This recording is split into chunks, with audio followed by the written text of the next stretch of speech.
বুদ্ধগয়ার পর থেকে আর বাংলায় আমি ভিডিও করিনি, তার পিছনেও কারণ আছে। কারণ তো যাই হোক, এইসবের জন্যই, এত ঝামেলার জন্যই আমি একটা ভিডিওকে সিলেক্ট করি। নিশ্চয়ই ভাই ভয় লাগবেই, তো সেই জন্য একটা সাপোর্টেড ব্যাকআপ প্ল্যান করে আমি রাইডটায় বেরিয়ে গেছিলাম। তো যাই হোক, নেক্সট ডেস্টিনেশন যেটা আমি সেট করলাম সেটা হচ্ছে উড়িষ্যা। যাই বলো, এই নতুন হিমালয়ানটা কিন্তু দেখতে কিন্তু অসাধারণ করেছে। স্পেশাল বাইক নিয়ে এসেছে, যেটা আমরা অনেকদিন ধরে রয়্যাল এনফিল্ড থেকে আশা করছিলাম, দ্য গরিলা 450।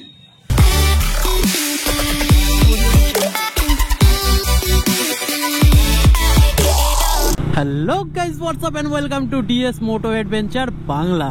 তো অনেক দিন পর আমি বাংলাতে আবার ব্লগ বানাচ্ছি। দেখো, লাস্ট ভিডিও তোমরা দেখেছিলে যে আমি অল ইন্ডিয়া রাইড করছিলাম উইদাউট মানি। তো ওটাই আমি বোদ্ধগয়া পর্যন্ত গেছিলাম, আর বোদ্ধগয়ার পর থেকে আর বাংলায় আমি ভিডিও করিনি। তার পিছনেও কারণ আছে, কারণ দুটো ভিডিও একসাথে করা আমার খুব চাপের হয়ে যাচ্ছিল। সেই জন্য আমি ডিসাইড করলাম যে ফাইনালি হিন্দিটাই আমি করি, যে কোনো একটা ভিডিও করি, তাতে একটু মানে রিলিফ হবে আমার। আর তার থেকেও বড় সমস্যা ছিল, আমার কাছে ল্যাপটপ ছিল না, আমি মোবাইলে সমস্ত এডিট করছিলাম। তো এটা বুঝতেই পারছো যে রাইড করা, তার মাঝখানে আবার এডিট ফেডিট করা, তাও আবার দু রকমের ব্লগ, আর সিকোয়েন্সের তো প্রচুর গন্ডগোল হয় দুটো ভিডিও একসাথে করতে গেলে। তো যাই হোক, এইসবের জন্যই, এত ঝামেলার জন্যই আমি একটা ভিডিওকে সিলেক্ট করি। তো তারপর থেকে আমি হিন্দিতে ব্লগ বানাই, মানে বোদ্ধগয়া থেকে রাঁচিতে যাওয়া, রাঁচি থেকে আবার কলকাতায় আসা, আর কী কারণে কলকাতায় আসা, সে সমস্ত ভিডিও আমি হিন্দিতে বানিয়েছি। তো তোমরা যদি হিন্দি বুঝতে পারো তাহলে অতি অবশ্যই আমার ডিএস মোটো অ্যাডভেঞ্চার চ্যানেলে গিয়ে তোমরা হিন্দিতে ভিডিওগুলো দেখতে পারো। তো যাই হোক, এখন তোমাদের মনে প্রশ্ন হচ্ছে যে আমি অল ইন্ডিয়া রাইড হঠাৎ করে কেন স্টপ করে দিলাম। দেখো, অ্যাকচুয়াল স্টপ আমি করিনি, একটা পজ পড়েছে, আর সেটার পিছনে অনেক কিছু কারণ ছিল। কারণ এর প্রথম যে 10 দিন আমি রাইডটা করেছিলাম সেটা মোটামুটি একটা প্রি প্ল্যান ছিল, আর আমার এটা দেখার ছিল যে আদৌ এই রাইডটা আমি করতে পারবো কিনা। দেখো ভাই, আমার কনফিডেন্সের খুব অভাব ছিল, মানে এরকম একটা কাজ করতে যাচ্ছি, তো নিশ্চয়ই ভাই ভয় লাগবেই।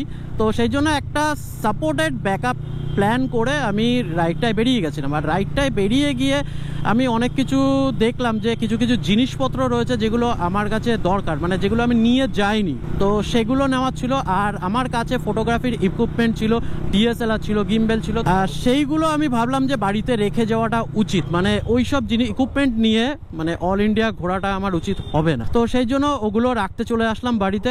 তো কয়েকদিন বাড়িতে আমি থাকলাম, আর নেক্সট প্ল্যান আমি করে ফেললাম। আর তার সাথে সাথে অনেক রকম ইকুইপমেন্ট আরও আমি ক্যারি করছি এবার। তো প্যাকিং সব কমপ্লিট, কালকেই আমি বেরিয়ে যাব আবার অল ইন্ডিয়ার রাইডে।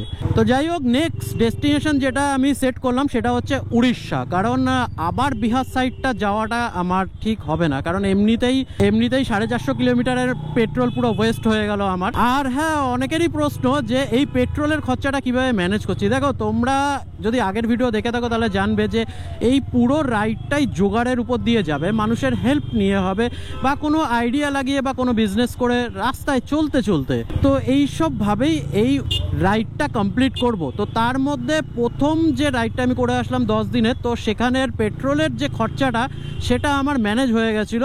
সেটা হচ্ছে রাঁচির স্টুডিও এরাটো ফিল্মস থেকে। তো এই স্টুডিও এরাটো ফিল্মসে আমি ফ্রিল্যান্স ওয়ার্ক করি অ্যাজ এ সিনেমাটোগ্রাফার। তো যাই হোক, ওখান থেকে এটা ম্যানেজ হয়ে গেল, হেল্প হলো। এবার বাকি রাইডটার আবার আমাকে ম্যানেজ করতে হবে, আর সেটা কি কি উপায় সেগুলো তো ভিডিওর মাধ্যমে তোমাদের দেখাবোই আমি। তো যাই হোক, এখন আমি যাচ্ছি রয়্যাল এনফিল্ডের শোরুমে। রয়্যাল এনফিল্ডের আজকে একটা নতুন বাইক লঞ্চ হতে চলেছে, আর সেটাই আমরা দেখতে যাচ্ছি। তো এমনিতেও ভিডিও থাম্বনেল আর টাইটেল দেখে তোমরা বুঝেই গেছো।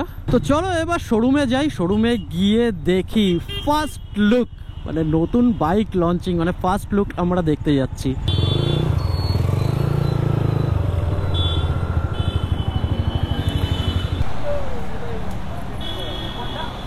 তো চলো, এখন আমরা চলে এসেছি কামারহাটির রয়্যাল এনফিল্ড শোরুম। আমার পেছনে দেখতেই পাচ্ছ এই যে, আর ঢোকার সাথে সাথে এই চোখের সামনে দেখে নাও। তো এই দেখো, যাই বলো, এই নতুন হিমালয়ানটা কিন্তু দেখতে কিন্তু অসাধারণ করেছে। জাস্ট ফ্রন্টের দিকেও দেখো।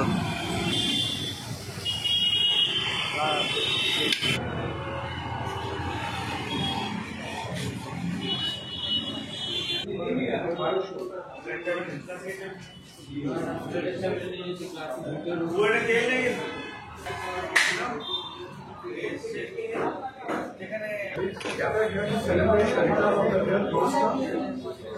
like to introduce Mr. Giri from Royal Enfield. Hi everyone.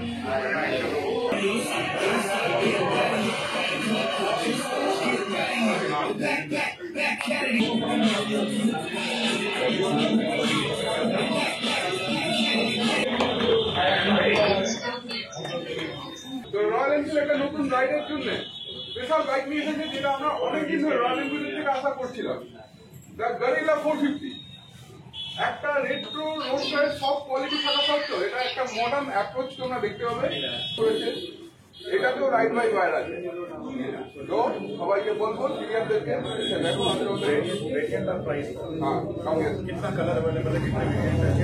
Actually colour আছে 5টা। বেস ভেরিয়েন্টে 2টো কালার আছে, একটা হচ্ছে সিলভার, একটা হচ্ছে প্লায়া ব্ল্যাক।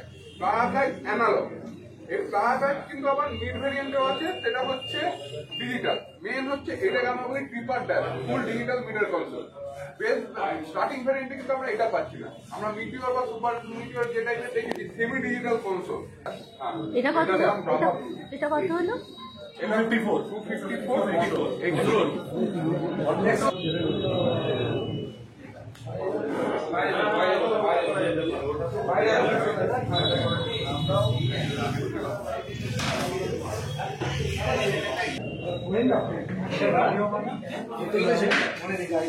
তো চলো বাইক লঞ্চ ইভেন্ট কমপ্লিট। খুব সুন্দর একটা বাইক লঞ্চ করলো রয়্যাল এনফিল্ড। চলো এবার পালা বাড়ির দিকে যাওয়ার। চলো দাদা, কালকে দেখা হচ্ছে। হ্যাঁ চলো, কালকে দেখা হচ্ছে সকালে।